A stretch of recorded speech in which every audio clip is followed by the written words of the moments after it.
Hola, buenas tardes.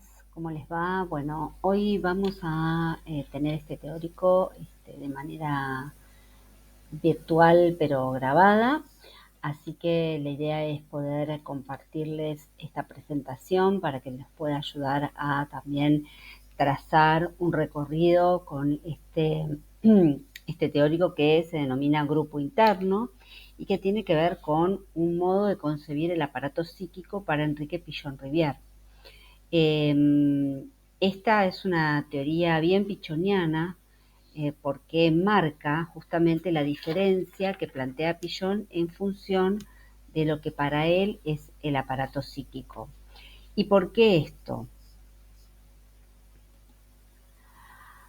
Porque justamente Pillon va a traer una noción de grupo interno, como bien acá lo dice, que se refiere a una estructura organizada de representaciones de vínculos, cuya interacción con el grupo externo contribuye a su modificación progresiva por efecto de la acción recíproca.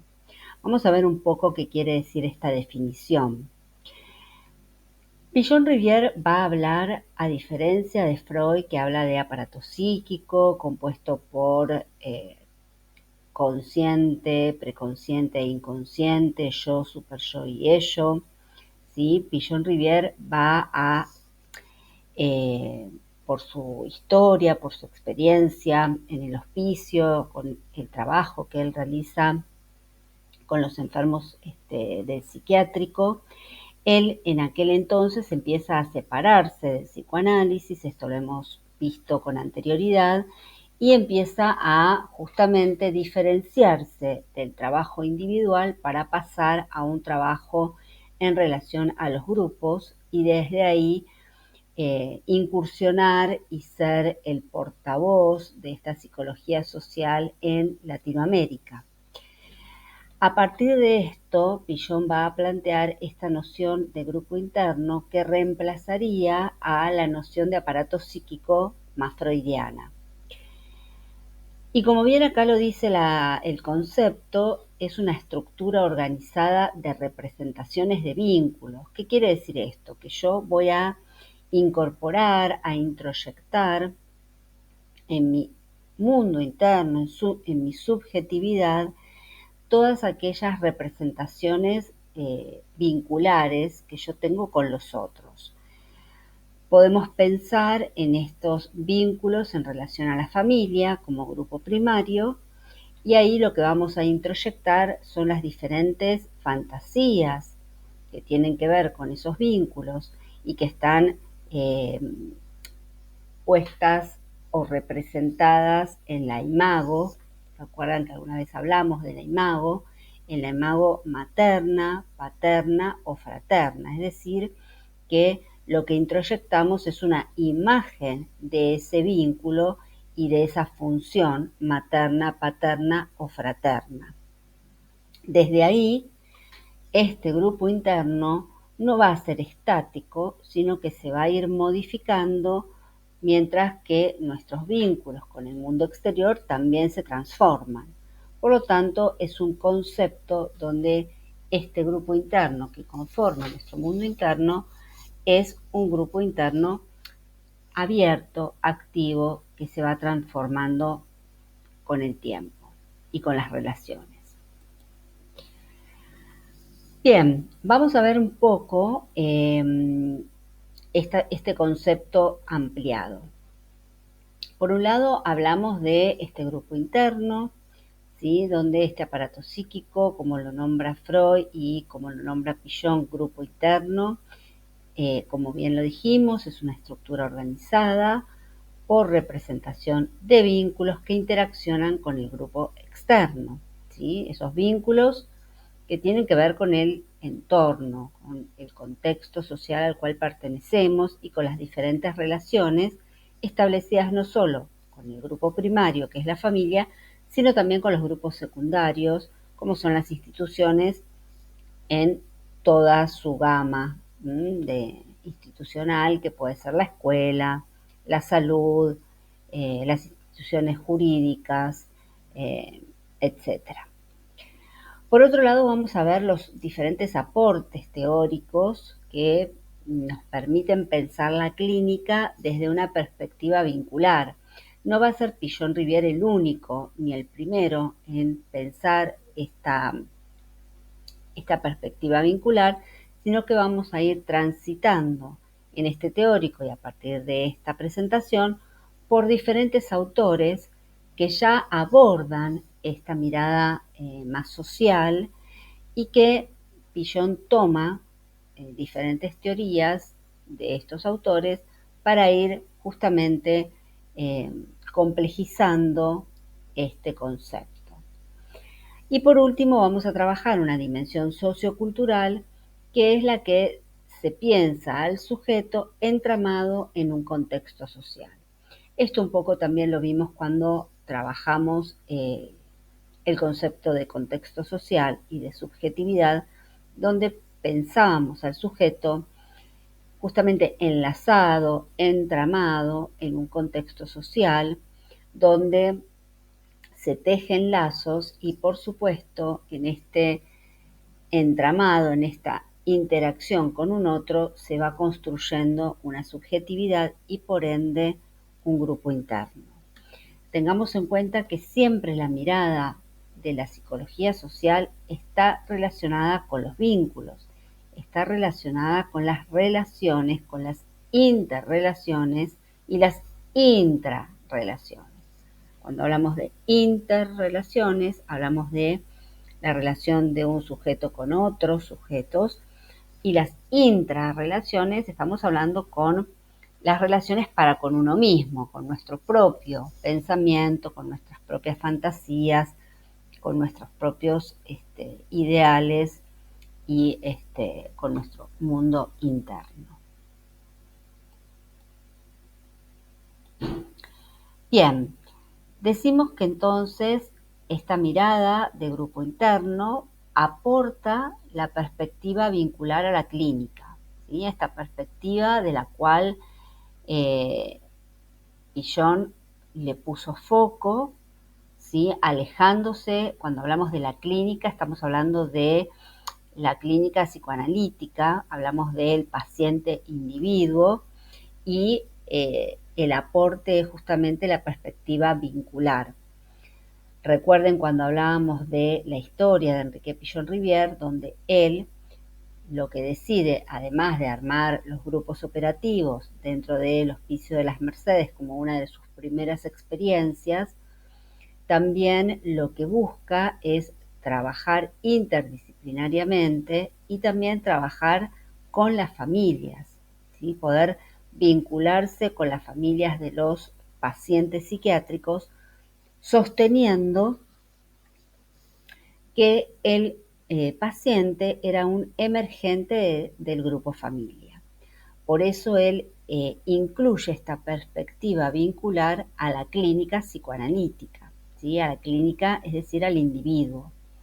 Esto, recuerden también que lo llevó a ser despedido del hospicio y separado de la Asociación Psicoanalítica Argentina, porque justamente lo que él proponía era una mirada que no estaba tan alineada a la clínica psicoanalítica. Por otro lado, hablamos que Pichon entiende al vínculo como protoaprendizaje, vehículo de las primeras experiencias sociales. Esto significa que este vínculo es justamente el motor en el cual se van desarrollando las primeras experiencias de los individuos para con la sociedad. Piensen que este motor lo que nos permite es poder saciar nuestras necesidades como sujetos. Cuando recién nacemos necesitamos de un otro, de una madre suficientemente buena, diría Winnicott, o de una madre presente o de un ambiente contenedor y que nos sostenga para poder justamente atravesar los primeros años de vida y poder empezar a socializar y a construir ese sujeto que se va desarrollando con el correr de los años, siempre a partir de pensarnos como sujetos de necesidad y sujetados por otros, ¿no? Es la misma palabra, sujeto, viene de sujetar, es decir, de que estamos sujetados, eh, enlazados con un otro. Por eso aparecen los protoaprendizajes que están relacionados justamente con los protovínculos. Estos protovínculos que Villon justamente hablaba del primer vínculo madre e hijo, incluso en los primeros meses de gestación o en los meses de gestación, como ese protovínculo que se va gestando y desarrollando. Y por otro lado, lo que vamos a ver es lo que llamamos la antinomia o la contradicción entre el individuo y la sociedad. ¿Sí? Esta contradicción de pensar al sujeto como un sujeto aislado o como un sujeto social.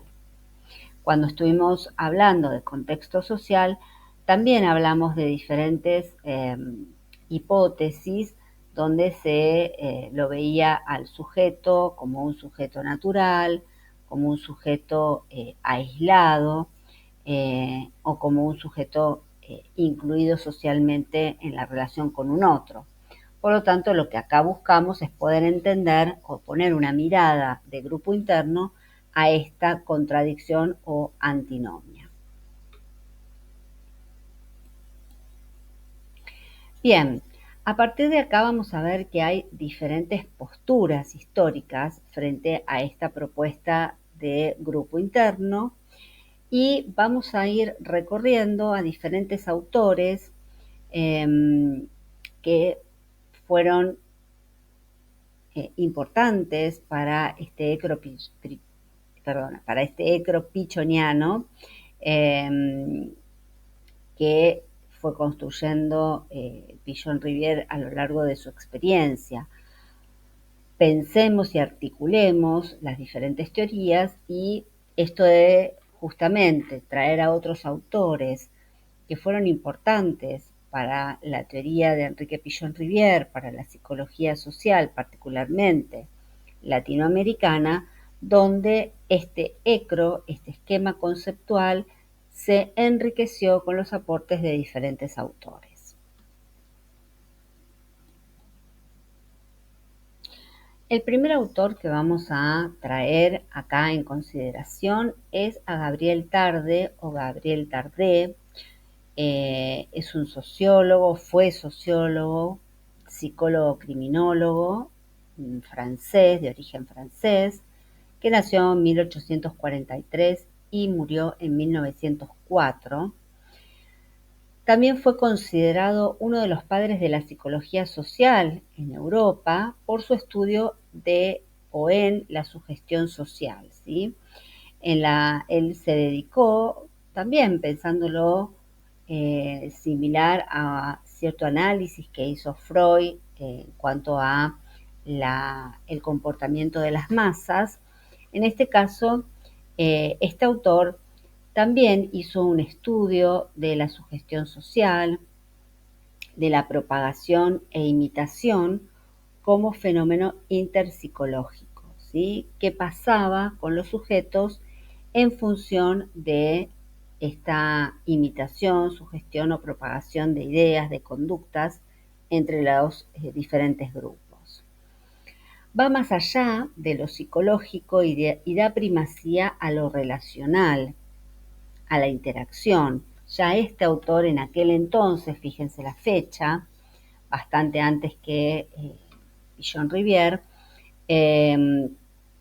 comienza a tener un interés en pensar al sujeto ya insertado socialmente y de qué manera se iban construyendo las relaciones, las interacciones entre los individuos.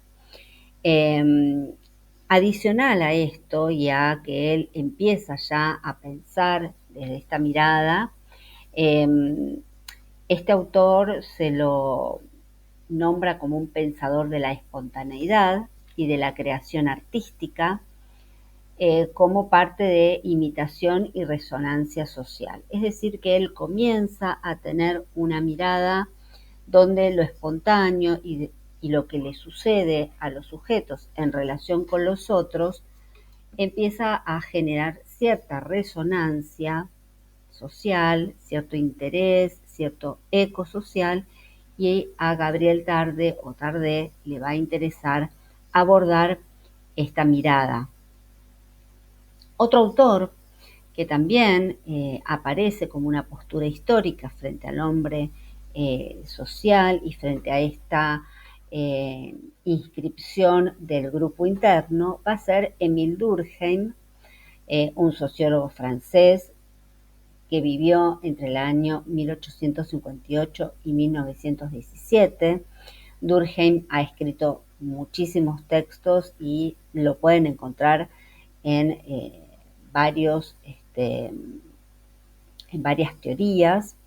Él lo que plantea dentro de lo que se llama el funcionalismo es una teoría que ve a la sociedad como un sistema complejo e interdependiente, similar a un organismo biológico. ¿Y qué significa esto? Bueno, lo que él justamente plantea es que todo organismo biológico funciona con la justamente interrelación o interdependencia de sus órganos. Pensemos al sujeto, al ser humano. El ser humano, su cuerpo, funciona como organismo vivo justamente por la interdependencia de los diferentes órganos internos que tenemos o aparatos que tenemos y que todos están conectados, ¿no? Somos una máquina muy compleja, pero a la vez que se interrelaciona entre sí para poder justamente sobrevivir, ¿no? Por eso hace esta comparación con el funcionalismo desde el lugar de las funciones, de funcionar de manera orgánica y biológica. Cada una de sus partes, lo que justamente va a plantear Durkheim, es que cada una de las partes que forman la sociedad tienen que interrelacionarse y cada una de ellas cumple una función esencial a la hora de mantener a la sociedad en orden. Entonces, él va a hablar de, bueno, las instituciones, va a hablar de los roles, de las normas, de las leyes, todas estas conjunciones que permiten el ordenamiento social, ¿sí? Para que todo vaya justamente funcionando. Manteniendo qué. Bueno, lo que interesa cuando hablamos de sociedad es manteniendo el orden, manteniendo la cohesión y la supervivencia social. Dentro de este funcionalismo va a hablar de, por ejemplo, la función de la educación moral, la transmisión de valores como clave de este mantenimiento organizativo social. Este autor también es tomado esta postura histórica de pensar al sujeto en necesidad con un otro para poder justamente ir relacionándose e ir creciendo en sociedad. Ustedes fíjense que Pichon-Rivière, para pensar esta idea de grupo interno, se basa mucho en otros pensadores que son más sociólogos, no son psicólogos, no son psicoanalistas, pero que tienen una mirada más amplia del sujeto y de la sociedad. Otra de las posturas históricas de las cuales Pichon-Rivière va a tomar como parte de su teoría, y que lo hemos hablado cuando hablamos de Ekro, es a George Mead. ¿Sí? Recuerden que George Mead es un filósofo y psicólogo estadounidense que vivió entre el año 1863 y 1931.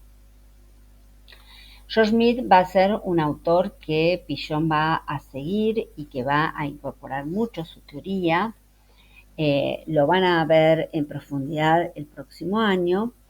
Ya lo hemos traído a otras teorías, así que hoy lo volvemos a encontrar. Y lo que nos plantea en este caso en particular es que Mead propone la interacción entre la comunicación y el lenguaje, entre el sujeto y el grupo.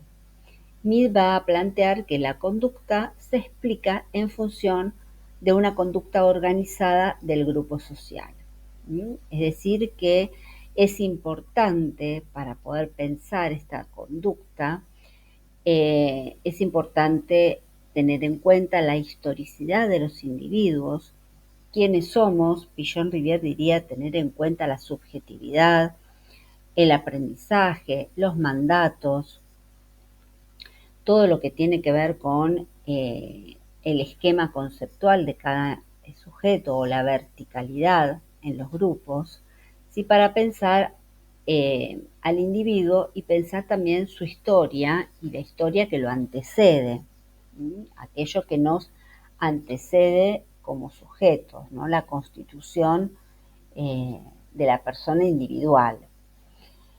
Y esto lo que trae para Durkheim es la adoptación o la adopción de diferentes papeles frente a los distintos escenarios socioculturales. La idea de Durkheim es que cada uno de nosotros se relaciona con un otro y en esta relación aparece la multiplicidad. Las instituciones nos transforman como sujetos, y acá no solamente él habla de la sociedad en función o teniendo en cuenta eh, los diferentes aspectos como la teoría del campo, sino que también tiene en cuenta cómo cada uno de nosotros internaliza, ya teniendo este concepto como parte de este grupo interno, que Pichon habla de la internalización de las diferentes representaciones de los sujetos, de los entornos, de las funciones. Y bueno, George Mead acá también plantea algo parecido, ¿no? Luego tenemos a otra psicoanalista que va a aparecer mucho y que ya conocen, que es Melanie Klein, donde ella trae la teoría del objeto interno, esta relación con ese pecho bueno o malo, de acuerdo a lo que nosotros sentimos. Por eso es el objeto interno, de acuerdo a cómo nosotros internalizamos esa relación, ese vínculo, ¿sí? De acuerdo a ese vínculo internalizamos un pecho bueno o un pecho malo, diría Melanie Klein, y de acuerdo a eso estaríamos en una posición esquizoparanoide o una posición depresiva. Esto forma parte de ese aparato psíquico que Melanie Klein lo define desde las posiciones y que Pichon-Rivière lo va a definir desde el grupo interno o el mundo interno del sujeto. Este mundo interno que está constituido por un grupo interno, porque el grupo no solo está en el exterior, sino que está internalizado también en nuestras representaciones. En este caso, Melanie Klein va a internalizar estas relaciones sociales externas y justamente lo que ella va a proponer es que los vínculos internos se reproducen en el ambiente del yo o en el ámbito del yo, y que la interacción entre el objeto interno y las relaciones dialécticas se generan con el mundo externo, ¿sí? Con el objeto del mundo exterior. Bien, vamos a seguir hablando entonces no solo de los diferentes autores, sino también, por supuesto, de que nos trae Pichon-Rivière, qué fundamento teórico del concepto del grupo interno quiere desarrollar Enrique Pichon-Rivière en esta teoría. Él lo que va a plantear que este grupo interno es una manera de concebir el psiquismo configurado en la intersubjetividad. Recuerden, inter es con un otro. Esta intersubjetividad, este entrelazamiento entre la subjetividad de un individuo y de otros individuos. Acá surge lo que ya venimos hablando, que tiene que ver con la relación dialéctica, esta dialéctica entre el individuo y la sociedad. Esta manera de relacionarse no es una relación lineal, ni siquiera tampoco unilateral, sino que está hablando de una relación dialéctica. Recuerden que cuando hablamos de dialéctica hablamos también de transformación, de crear algo nuevo en función de ese vínculo.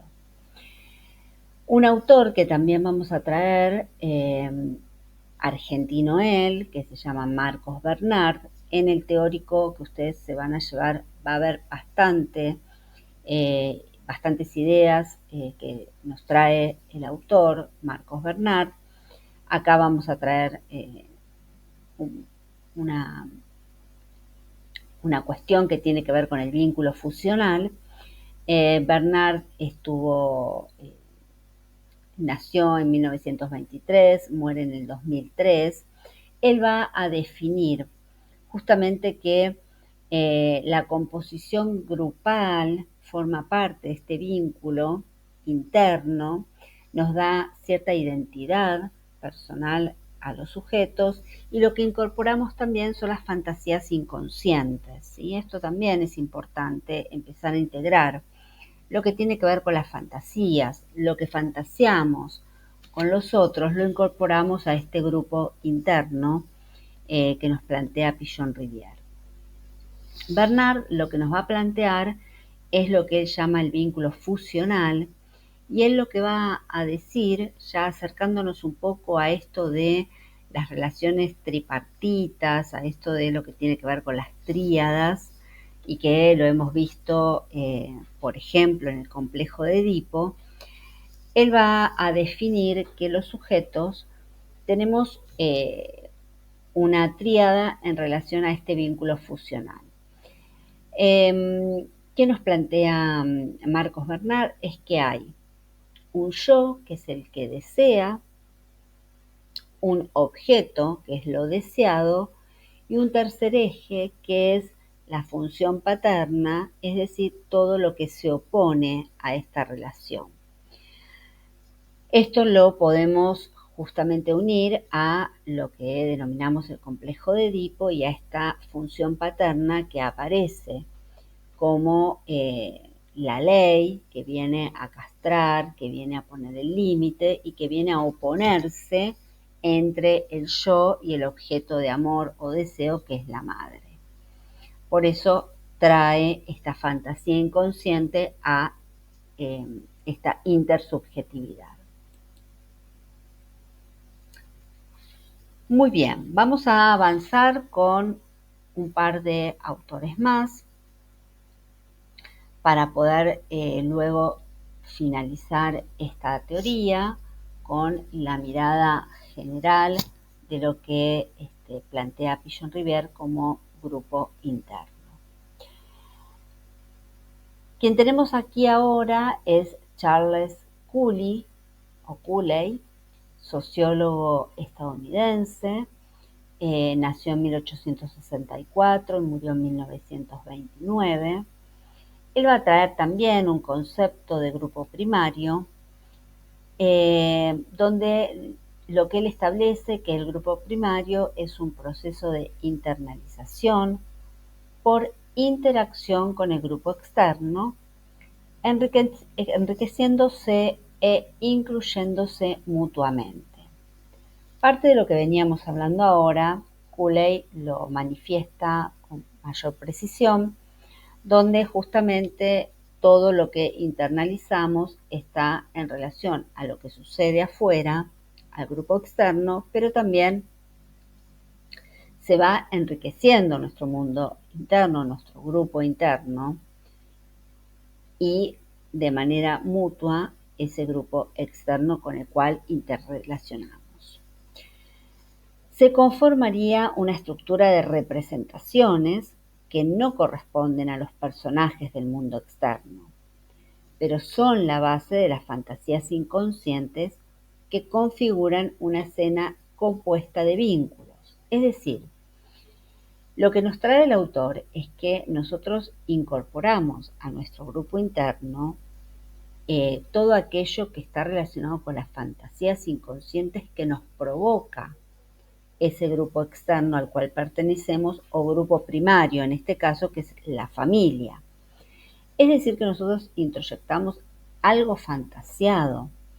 Yo no introyecto a mi madre y a mi padre o a mi hermano tal cual son, sino lo que me genera a mí ese vínculo.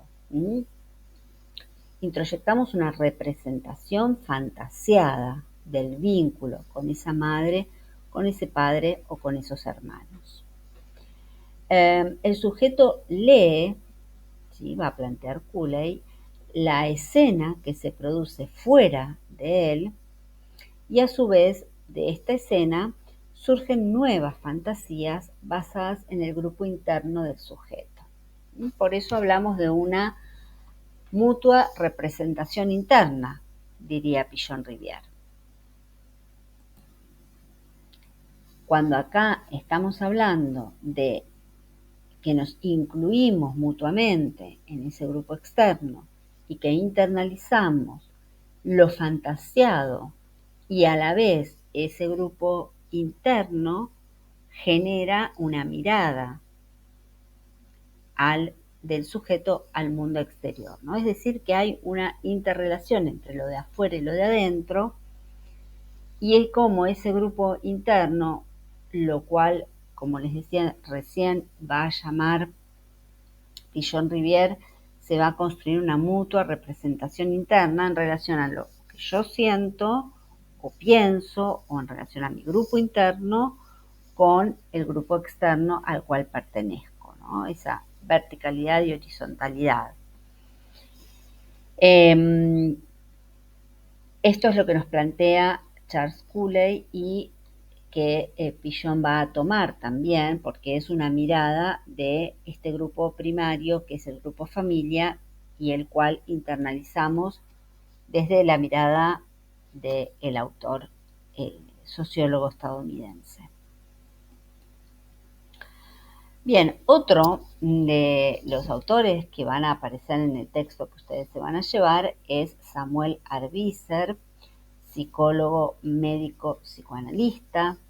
Arbisser va a vivir entre el año 1930 y 1983. También va a partir del individuo, pero también va a partir de la sociedad su mirada. Y él justamente va a definir que dependiendo de en qué lugar nos coloquemos frente al sujeto, vamos a tener diferentes hipótesis. Por un lado, él dice que partir desde el individuo implica postular la hipótesis de Eros como una fuerza que tiende a lograr unidades cada vez mayores a partir de lo elemental. Trayendo esto y llevándolo a una explicación un poco más entendible, lo que él nos trata de distinguir es que podemos tener esta mirada desde el individuo, que es una mirada más narcisista, diría Freud, una mirada más puesta en el yo, donde Eros, que es el dios del amor, del deseo, ¿sí? La pulsión de vida,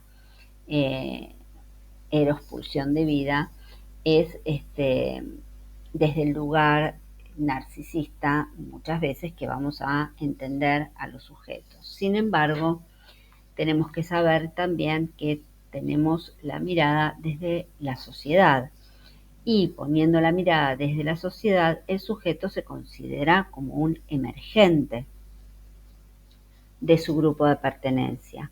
Acá acercándonos mucho más a la teoría pichoniana, que justamente lo que dice es que los sujetos son emergentes de un vínculo, de un grupo de pertenencia.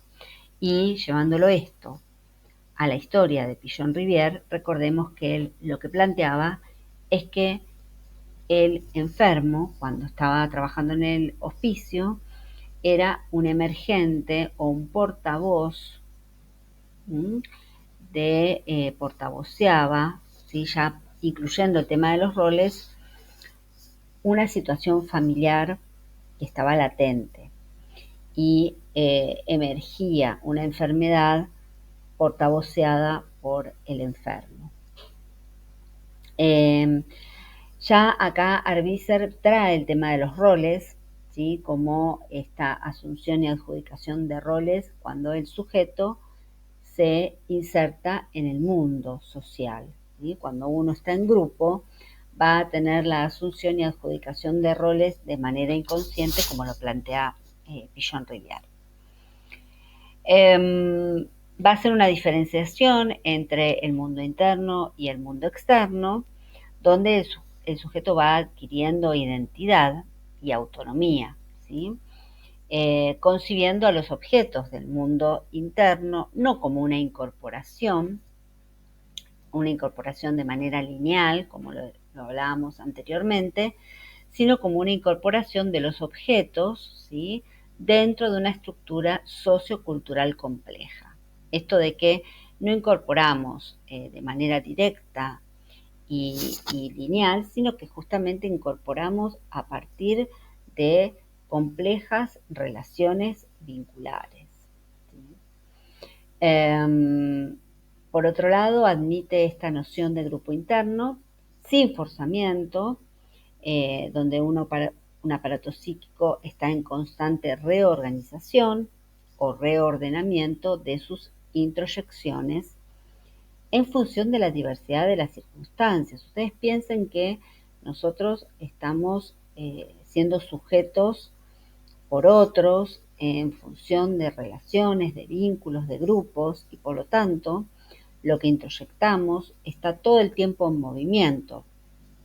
Por eso pensar toda esta trayectoria de todos estos autores es ir pensando este grupo interno que nos trae Pichon Rivière como un grupo interno complejo, transformador y que está en continuo movimiento. Bien. Y vamos a traer al último autor en este contexto, que es René Caes, un psicoanalista que es francés, psicoanalista individual, pero también de grupo, del cual va a tomar Pichon mucha teoría y la vamos a encontrar en varios teóricos que vean durante toda la carrera. Y lo que él va a plantear es que el grupo interno funciona como un organizador del grupo externo. Entonces, justamente lo que va a traer el autor es que hay que las formaciones intrapsíquicas estructuradas grupalmente, cumpliendo funciones específicas de ligazón en el aparato psíquico, en las que incluye fantasías originarias secundarias, donde la imagen del cuerpo, los complejos familiares y las imagos y representaciones forman parte de este aparato psíquico. Un poco lo que trae Caes es lo que venimos compartiendo, ¿no? Esto que tiene que ver con, bueno, un mundo interno que está atravesado por un montón de situaciones y complejizado con esas interacciones.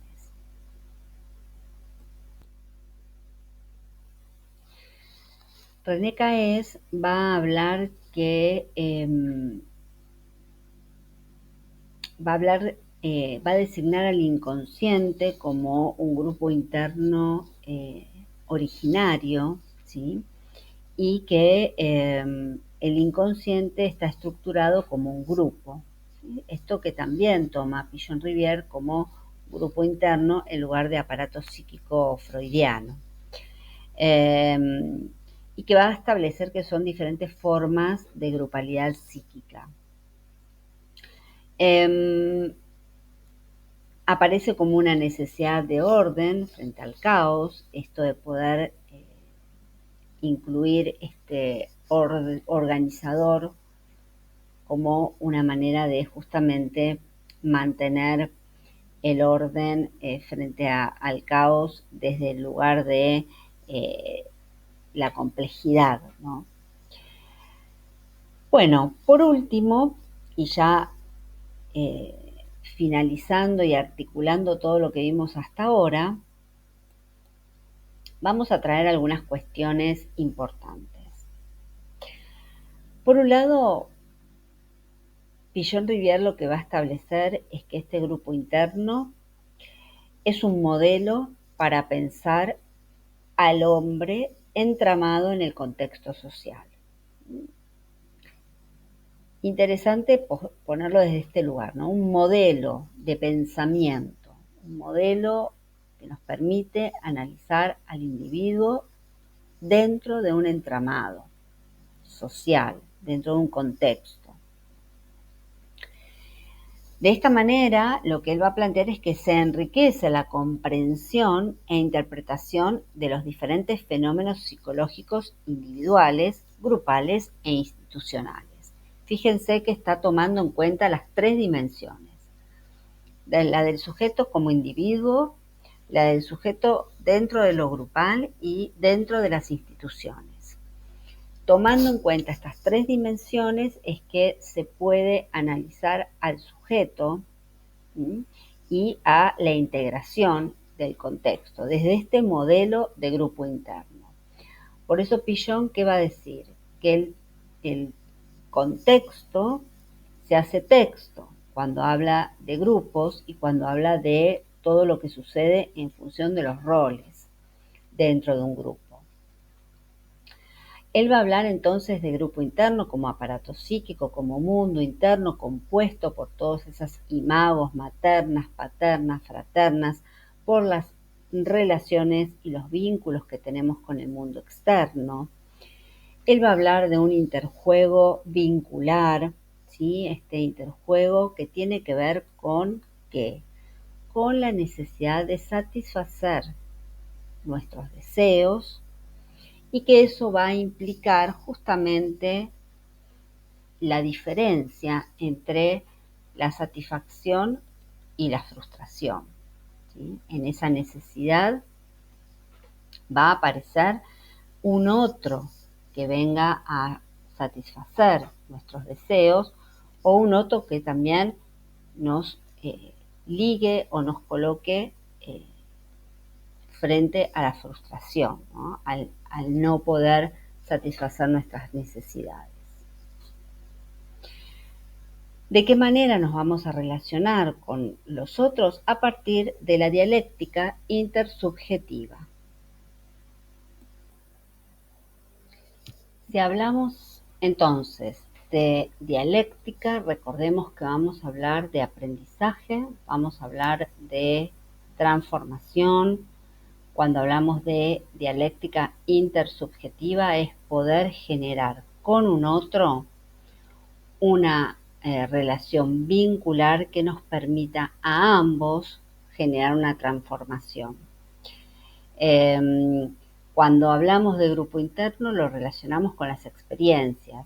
Fíjense que todo esto que venimos hablando está articulado en el propio ecro pichoniano. Lo que estamos haciendo es traer las nuevas teorías en relación a este ecro que estuvimos hablando no hace mucho tiempo, donde el concepto que trabajamos hoy tiene que ver con este grupo interno relacionado con lo vincular. Siempre, para que no haya ninguna duda en cuanto a el concepto de la psicología social y en particular de Enrique Pigeon-Rivière, la mirada está puesta en lo vincular. Cada vez que nos preguntemos qué hace un psicólogo social, no solamente trabaja con grupos, sino que su mirada está puesta en las relaciones, en los vínculos y en lo que esto genera. Por eso, dentro del grupo interno también aparecen los conceptos que tienen que ver con la asunción y adjudicación de roles inconscientes, y si son inconscientes forman parte de lo que diría Freud nuestro aparato psíquico y que lo que diría Pichon-Rivière de nuestro grupo interno. Recuerden que estos roles que aparecen como parte de un entramado vincular van a ser roles que se van a ir modificando a partir de los diferentes atravesamientos que tenga un grupo. Si hay adaptación activa a la realidad, otro término que hemos utilizado durante este año, es porque el grupo está en constante movimiento y no se estereotipan los roles. Hay aprendizaje frente a esto y hay una espiral dialéctica que sostiene y que genera ese aprendizaje.